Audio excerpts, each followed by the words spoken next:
तो इकबाल ने कहा मस्जिद तो बना दी शब्बर में, ईमान की हरारत वालों ने मन अपना पुराना पाती है, बरसों में नमाजी बन न सका। हमारे पास तरबियत का निजाम है। अब तरबियत का निजाम क्या, मैं मिसाल देके समझा। पर्दे की आड़ में मुस्कुराहट भी सुन रही, अगर उसमें बच्चों की अम्मा बैठी है, दादी बैठी है, नानी बैठी है, बहन बैठी है, बाजी भाभी जो भी बैठी है, और यहाँ पर जो आप लोग बैठे हैं, आपके बच्चों के हर घर में बच्चे हैं। अरे बोलो तो जिनके घर में बच्चे नहीं, अल्लाह उनको साहिब औलाद ना शादियों के बाद सब आदमी बोल रहे छोटे छोटे। बात समझ आ रही? अब हमने एक मिसाल इससे पहले भी दी कि अब मकतब के अंदर बच्चों को सिखाया जा रहा है अल्लाह एक है, अल्लाह ही से सब कुछ होता, अल्लाह ही से सब अल्लाह करने वाले हैं। लेकिन हम बच्चों को बाहर जाकर घर की जो तालीम मिल रही है, इनसे भी होता उनसे भी होता। अल्लाह ताला कुरान करीम में कह रहे हैं, नबी जी आप कह दीजिए कुल ला अमलिकु लिनफ्सी नफ़अन वला ज़र्रा, ऐ पैगंबर कह दीजिए कि मैं खुद मालिक नहीं हूं अपने आप को नफा नुकसान पहुंचाने का। किससे कह रहे हैं अल्लाह ताला? अरे किससे कह रहे हैं? आप सल्लल्लाहु अलैहि वसल्लम से, कायनात के इमाम, वजह तखलीक के कायनात को अल्लाह ने पैदा ही जिसके सत्य में किया है, वो मोहम्मद मुस्तफा काली कमली वाले, वो पैगंबर अरबी, वजह वजूद कायनात, मुस्तदरक हाकिम की रिवायतें हैं, हदीस कुर्सी है। अल्लाह ताला फरमाता है कि अगर मैं मोहम्मद को पैदा न करता तो ना मैं जन्नत को पैदा करता, ना जहन्नम को पैदा करता, ना दुनिया बनाता। मेरे भाइयों बताओ, उस नबी से कहा जा रहा है, दुनिया वालों से कहो कि मैं खुद अपने आप को नफा नुकसान पहुंचाने का मालिक नहीं हूं। यही वजह है आपकी कितनी शादियां हुई, अरे आका अलैहिस्सलाम की कितनी बीवियां थी, किसी को नहीं मालूम। यही तरबियत का अंदाज है। नबी को तो ऐसे मानेंगे कि इनसे बड़ा नबी का मुरीद कोई नहीं। नबी के घराने वाले हमारी अम्मी जान ईमान वालों की माए, 11 माए थी ईमान वालों की। यानी आका अलैहिस्सलाम की कितनी बीवियां थी भूल जाएंगे। अब नाम पूछूंगा तो बोलेंगे रमजान में 11 बता। और अभी जो चल रहा है तुम्हारे IPL और पता नहीं कौन और पता नहीं क्या क्या, कितने रन मारा, किसने क्या जीता, किसने मैन ऑफ द मैच किसको मिला, कितने प्लेयर थे, कौन रन आउट हुआ, कौन कैच पर आउट हुआ, पता नहीं, सब हमको मालूम है। नाम के साथ, पते के साथ, नया प्लेयर कौन सा आया, कौन सा प्लेयर सस्पेंड हुआ, कौन सा बाहर गया, किसको अंदर लाया, सब पूरी कारगुजारियां मालूम। ऐसी ऐसी कारगुजारी और ऐसी ऐसी तफसीलात उम्मत को याद है जिसका नफा कब्र में होने वाला है, ना हश्र में होने वाला है। वो सरकार जो आलम सल्लल्लाहु अलैहि वसल्लम जो हौज़ कौसर पर तेरा मेरा इंतजार करेंगे, तुझे ना उस नबी की बीवियों के नाम मालूम है। वो सरकार जो आलम सल्लल्लाहु अलैहि वसल्लम जो मीज़ान पर तेरा मेरा इंतजार करेंगे और इस उम्मत के गुनहगारों को बख्शवाने के लिए अल्लाहुम्मा इग़फिर ली उम्मती के नारे लगाएंगे। आज बता, तुझे और मुझे मालूम ही नहीं नबी की बीवियां 11 बीवियां थी आका अलैहिस्सलाम की, लेकिन आपको औलाद 2 से थी। एक हजरत खदीजा कुबरा रज़ियल्लाहु ताला अन्हा, उनसे आपको 4 बेटियां और 3 बेटे थे। हजरत फातिमा रज़ियल्लाहु ताला अन्हा, हजरत ज़ैनब रज़ियल्लाहु ताला अन्हा, हजरत उम्मे कुलसूम रज़ियल्लाहु ताला अन्हा, हजरत रुक़ैया रज़ियल्लाहु ताला, 4 बेटे। और बादों में है कि 2 बेटे या 3 बेटे, अब्दुल्ला, तय्यब, ताहिर, और बादों ने कहा है अबुल कासिम, कासिम भी एक बेटे का नाम। तो मेरे भाइयों, और एक है मारिया कुतिया, इनसे पैदा हुए थे हजरत इब्राहिम रज़ियल्लाहु ताला।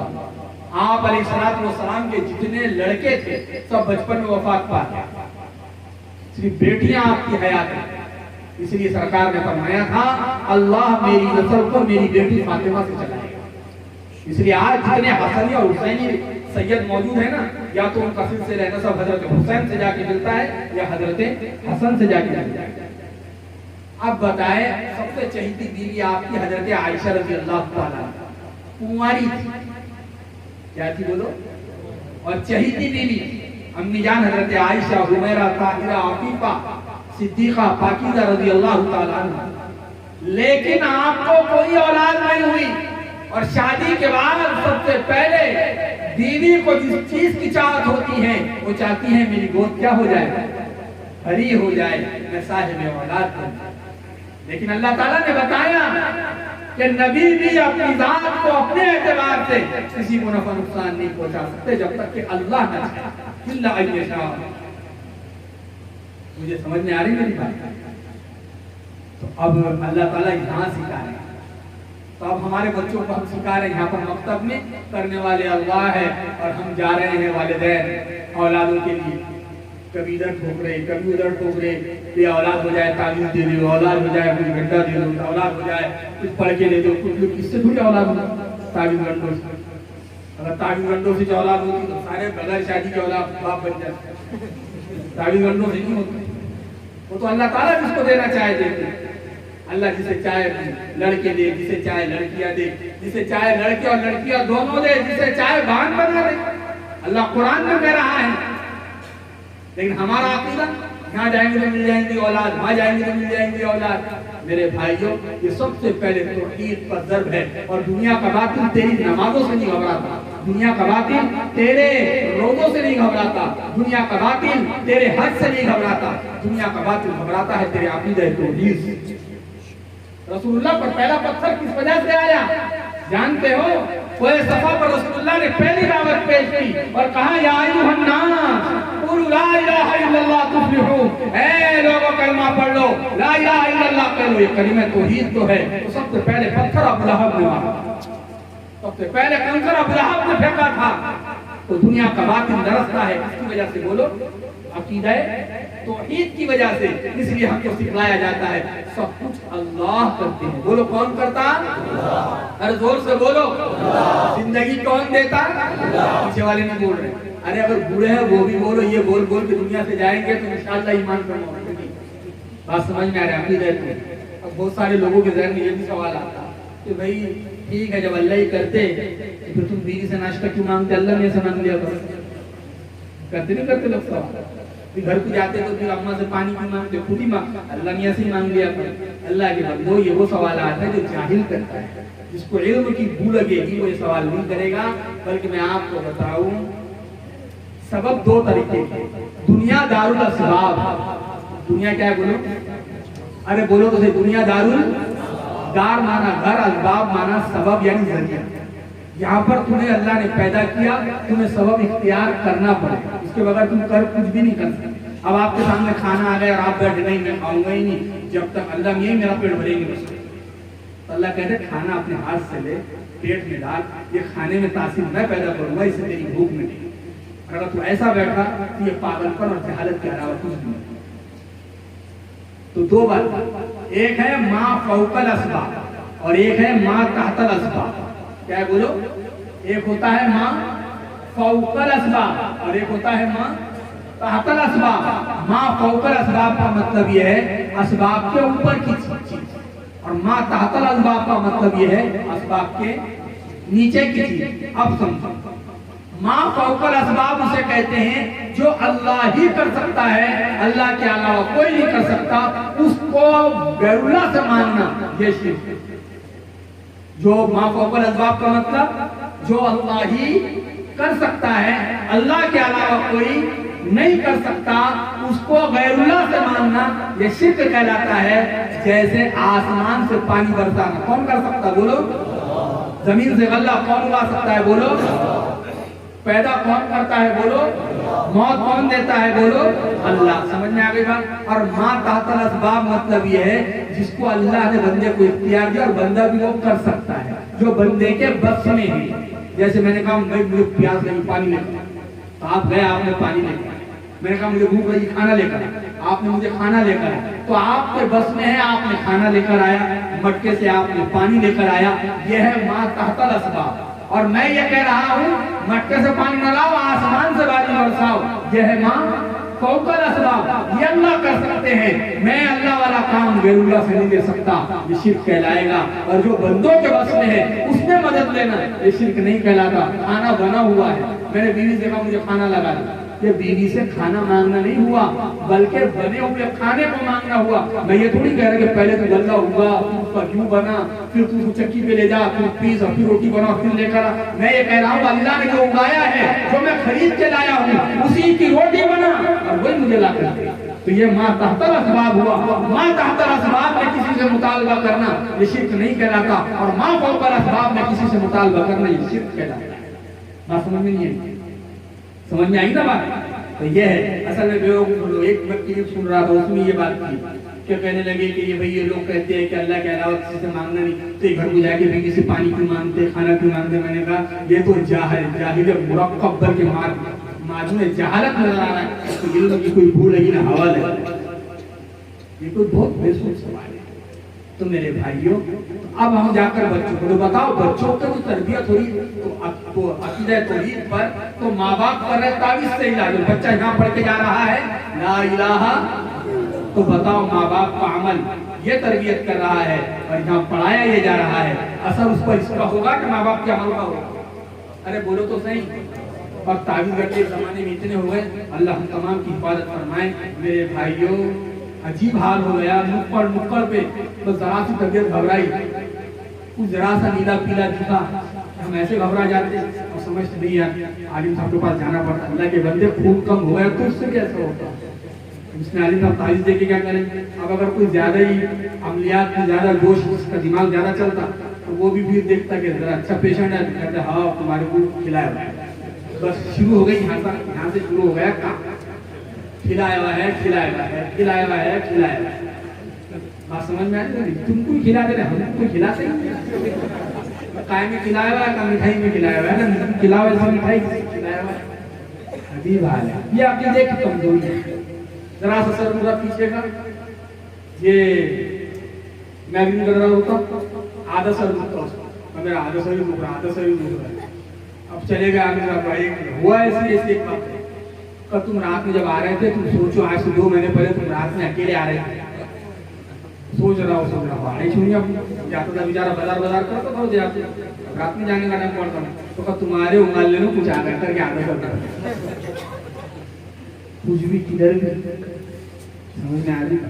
ओ मेरे भाई नबी पर जादू हुआ था, लबीद इब्ने आसम ने करवाया था अपनी बेटियों के जरिए।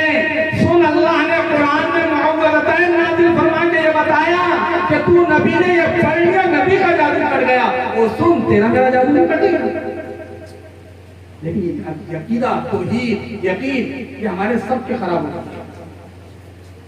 यकीन की बात, मेरी बात समझ में आ रही? हजरत शेख फकीर उम्मत हजरत मौलाना मुफ्ती मोहम्मद गंगोई रहमतुल्लाह अलैह के पास एक बयान दिया, कहने लगे हजरत तुम्हारे बारे में बहुत सुना, तुम बहुत बड़े अल्लाह वाले ताबीर हो। कहने लगे मेरे को कुछ भी नहीं आता भाई, मैं सीधा साधा मौलवी। कहना नहीं मैंने इतना बड़ा मौलवी, तुम इतने बड़े मौलवी सब तरफ तुमको लोग पहचानते चाहते, ताबीर तो तुमसे लेके जाओ।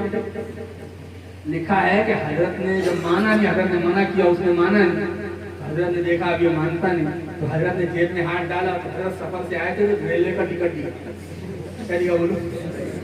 टिकट निकाला, हजरत ने उस पर लिखा या अल्लाह मैं कुछ जानता नहीं और तेरा बंदा मानता नहीं। उसको मुड़ पे कहे दे, तो इसको रख ले तेरे पास, देखना नहीं। उसे लिया, जेब में रखा, चला। कुछ दिनों के बाद अब पैसा ताबीज दिया, सारी बीमारी अच्छी है, सारा खेल करना बोलो यकीन करना। तो हमारा हाल ये है, तो हम तरबियत किस अंदाज पर बच्चों की कर रहे हैं। और सबसे ज्यादा इस वक्त में मैं आपको बड़ी जिम्मेदारी के साथ भी बात कहना चाहता हूँ, इस वक्त में जो दुनियावी और असली तालीम गाहों में हमारे बच्चों और बच्चियों के ईमान के मसले खड़े, हमारे बच्चे और बच्चियां, हमने अपने जमाने में सुना था, आज हमारे अपने इलाकों के अंदर इर्तिदाद के वाकयात पेश आ रहे हैं। ईमान वाली बेटियां, ईमान वाले बेटे ईमान से हाथ धो रहे हैं। उसकी वाहिद वजह यह है कि घरों में ईमानी माहौल न होने की वजह से अकीदा तौहीद कम, इसलिए अल्लाह का दामन छोड़ दिया, अल्लाह का हुक्म छोड़ना आसान हो गया। क्यों? क्योंकि यहाँ तो बढ़ रहा है अल्लाह एक है, लेकिन घर के अंदर तो सारे तमाशे हैं। इसलिए मेरे भाइयों, बाप को भी अपना अकीदा सही करना होगा, तब बच्चे पर तालीम असरअंदाज होगी और बच्चे की तरबियत तौहीद पर होगी। अरे समझ में आ रही है? अरे कौन किस किस के समझ में आई बात? जरा हाथ उठा के आई ना, कुछ कम लोगों को समझ में। दूसरी मिसाल मैं आपको देकर समझाता हूँ। हमने इससे पहले भी एक जगह मिसाल ली थी। अब हम यहाँ पर बच्चे को पढ़ा रहे हैं, हमेशा झूठ नहीं बोलते, इज्तनीबू कौल ज़ूर, झूठ से बचो, झूठ हलाक करता है। नबी ने फरमाया सिद्क़ु युंजी वल किज़्बु युहलिक, सच्चाई नजात देती है और झूठ हलाक करता है। अब बच्चे नहीं आ रहा था जीवन के बुरी सच्चाई नजात दिलाती है, झूठ हलाक करता है। यहाँ बच्चा दिन भर यही रट रहा है। अब घर को भी जाके देखा तो अब्बा अम्मा से झूठ बोल रहे हैं, अम्मा अब्बा से झूठ बोल रहे हैं, सारी गम्मत बच्चों के सामने। और उसका एक मिसाल हम लेके समझाते हैं हमेशा, ताकि बात समझ में आ जाए। प्रोग्राम के मौके पर बीवी कहती है अपने शोहर से, देखो जी जरा कपड़े वपड़े खरीदने हैं, पैसे दे दो। 1000 रुपये शोहर निकाल के देता, का लेकर तेरे लिए एक जोड़ा। अब ये जाता बाजार में, तो बाजार में गया अपने घर के बच्चे का हाथ पकड़ती, जो मकतब में अभी पढ़ के गया, क्या इतनी में कौल दूर अभी पढ़ के गया, सच्चाई नजात देती है, झूठ हलाक करता है। तो अभी पढ़ के आया, माँ ने हाथ पकड़ी और स्टोर पर कपड़ों की दुकान पर लेकर चले गई। और वहां पर जब कपड़ा खरीदी तो कहने लगी, जब कपड़ा खरीदी 600 का, और बच्चे को क्या कहती पता है, 800 का बोल दो तेरे अब्बू। बच्चा सब गम्मत देखते, कितने का बोलो 800। तो अब ये माँ बेटे दोनों आए घर, कितने का लाए? माँ कहती है 600 800 का लाए। हाँ 800 का है। कितने का घोटाला हुआ बोलो? अरे कितने का हुआ? 200 का घोटाला हुआ। उसी दिन माँ ने बच्चे को ये बोली, बेटा बाहर सब्जी वाला आया, सब्जी लेकर आ। 50 की नोट दी, बच्चा गया सब्जी खरीदा 20 रुपए की, घर में आके बोलता 30 की आई। किससे सीखा? माँ से सीखा है कि जब तू 200 का घोटाला कर सकती, मैं 10 का नहीं कर सकता। तो जो आइडिया तूने लगाई अब्बा के पैसे चुराने में, वही आइडिया मैंने लगाया तेरे पैसे चुराने में। बताओ अब यहाँ पढ़ के कितना भी जाए, अम्मा अब्बा झूठ सिखा रहे अपने अमल और किरदार। उसी पे इकबाल ने कहा, तू गुफ्तार का गाजी बन तो गया, किरदार का गाजी बन न सका। मेरे भाइयों हमारा हाल ये है। तीसरी मिसाल आपको देके समझाते हैं। हम बच्चों को कह रहे हैं, देखो बेकार की चीजों से बचना, वाहियात से बचना, लग्जियात से बचना, और गलत चीजें नहीं खाना, गलत बुक्कों से बचना, खर्रों से बचना, पूजा से बचना। यहाँ पढ़ा के गया, जैसे घर गया बोल कर आ गए मदरसे से, मकतब से आ गए, जो सिता की पूरी लेकर आओ, 420 का खर्रा लेकर आओ। अभी पढ़ के आया, हाथ सामने पड़ा, रब्बा खर्रे पे खर्रे खाए जा रहे। घर के लैट्रिन बाथरूम लाल करके समझ नहीं आता, इन्होंने बादामी कलर मारे और हमारा हाथ मस्जिदों के बैतुल का भूखा ये याद रखते। मेरे भाई ये औकात की जायजा है। ये बैतुल खला जो होते हैं ना, जो लोग यहाँ थूकते हैं बैतुल खला में, एक बात समझिए, जिनके हाफिज़े कमजोर है उसकी सबसे बड़ी वजह गलत जगह पर थूकना। क्यों?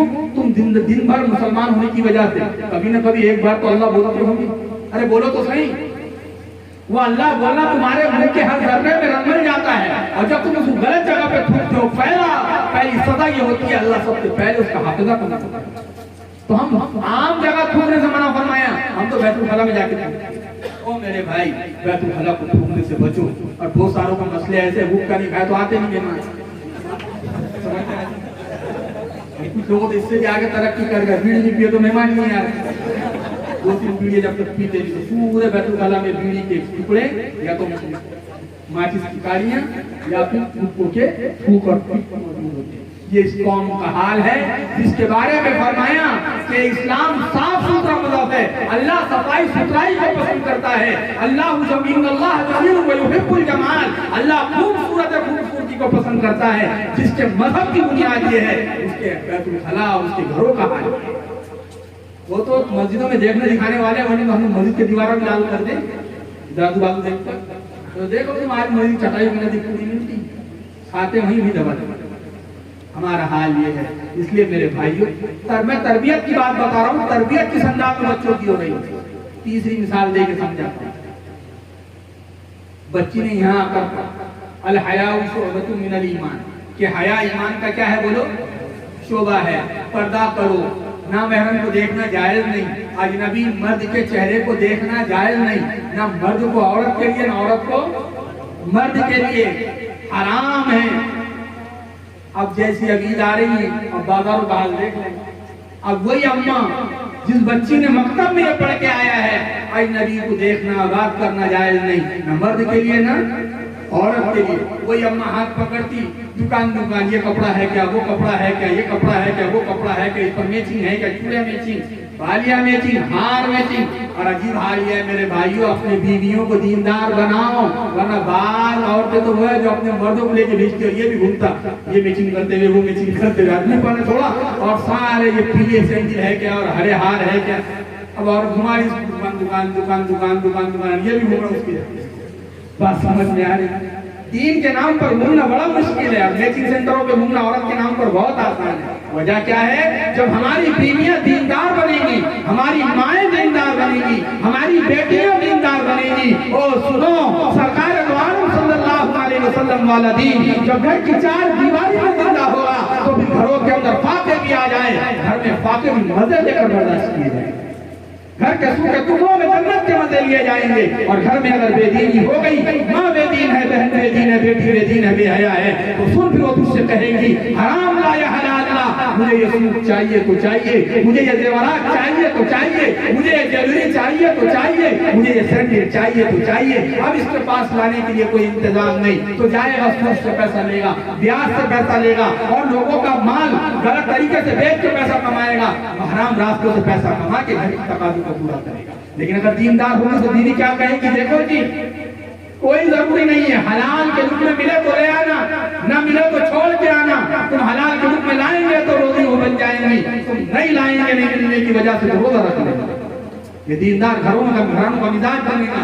इसलिए कहते हैं औरत पड़ी नस्ल पड़ी, औरत सुधरेगी नस्ल सुधरेगी, हमारे बच्चे इनकी गोदों में परवरिश पाएंगे। समझ में आ रही नहीं आ रही? अब मैं एक और मिसाल देकर समझाता हूँ तरबियत की बात। तालीम इधर हो रही है और तरबियत क्या हो रही है? अरे बुरा तो नहीं लग रहा? अरे बोलो तो सही, और बुरा लगा भी तो क्या है?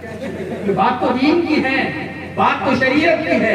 अब मुझे बताए, नबी की सुन्नत के बारे में फरमाया, अल्लाह के नबी अलैहिस्सलाम ने फरमाया, मन अहया सुन्नती इंद फसाद उम्मती फलहु अज्रु नियति शहीद। और एक रिवायत में है फलहु अज्रु शहीद, कि जो अल्लाह के नबी की सुन्नत को फसाद उम्मत के सुन्नत के मिटने के जमाने में जिंदा करेगा, अल्लाह उसे एक शहीद या 100 शहीदों के बराबर है। पढ़े नहीं पढ़े? अब यहाँ पर कह रहे हैं ये सुन्नत है, सुन्नत तरीके पे खाना, सुन्नत तरीके पर ये खाना, सुन्नत तरीके पर वो। उम्मत को खाने की सुन्नत है बड़ी यार, दस्तरखान पर मुफ्ती साहब ये मीठा खाना सुन्नत है, पहले खाना के बाद में खाना। अजीब हाल है, उम्मत को दूसरी सुन्नत याद नहीं, बस खाने वाले आइटम की सुन्नत बराबर। ये इसमें ना कुर्बानी है ना कुछ है, बल्कि इसमें फायदा ही फायदा है। हमने कहा ना मीठा पहले खाना सुनना था ना बाद में खाना सुनना था, मीठा मुस्तकिल खाना सुनना था। अरे समझ में आ रही? खाने से पहले ना मीठा खाना सुनना था, ना खाने के बाद मीठा खाना सुनना था। मीठा कब खाना सुनना था? मुस्तकिल मीठा खाना सुनना था। ओ मेरे भाई, तुम्हें सुन्नतें याद नहीं है? नबी जिसके लिए आए हैं वो सुन्नतें मैं तुम भुला चुके। तो हम उसमें देख पढ़ते हैं कि भाई दाढ़ी भी सुन्नत है। क्या पढ़ता बच्चा, मासूम बच्चा? अरे बोलो, दाढ़ी भी सुन्नत है, माफ करना। मैं आपको मेरे रसूल की बात सुनाना चाहता हूँ, सरकार दो आलम सल्लल्लाहु अलैहि वसल्लम की बात सुनाना चाहता हूँ। अब यहाँ पर बच्चे ने पढ़ा, दाढ़ी रखना नबी की सुन्नत थी, नबी की दाढ़ी एक मुश्त से जाहिर होती थी, आपका चेहरा ऐसा था, आपके बाल ऐसे थे जुल्फे वाले। अब जैसे घर को जाके देखा, अब्बा वस्त्रा घुमाए हुए और बड़ा भाई हेयर कट बनाए हुए। तरबियत क्या हो रही है? की बात नहीं है, तरबियत क्या हो रही है अंदाज लगाओ। ये 2 घंटे बच्चा ये पढ़ रहा है और 22 घंटे उनके गोलों में बैठ रहा है, जिन्होंने अभी रसूलुल्लाह के चेहरे पर उस तरह चलाया है, और जिन्होंने अभी हेयर कट बनाई है, और अभी जिन्होंने फ्रेंच कट बनाई है, और अभी जिन्होंने रसूलुल्लाह की सुन्नतों को मुंडाया और आका अलैहिस्सलाम के सीने पे आरे चलाए। तो बताओ बच्चों की तरबियत क्या होगी? हमारे पास तालीम का नक्शा तो है, तरबियत का कोई निजाम नहीं। इसलिए नियत करो इंशाअल्लाह हम तरबियत करेंगे अपने बच्चों, और तरबियत के लिए पहले वालिदैन को बदलना होगा। अरे बच्चों को कितना ही बदल दो, असल मिजाज तो वालिदैन को बदलना चाहिए। इसलिए अल्लाह ताला ने इस जमाने में ये मकातिब का निजाम, ये मदारिस का निजाम, ये उलमा कराम का निजाम ये चलाया है।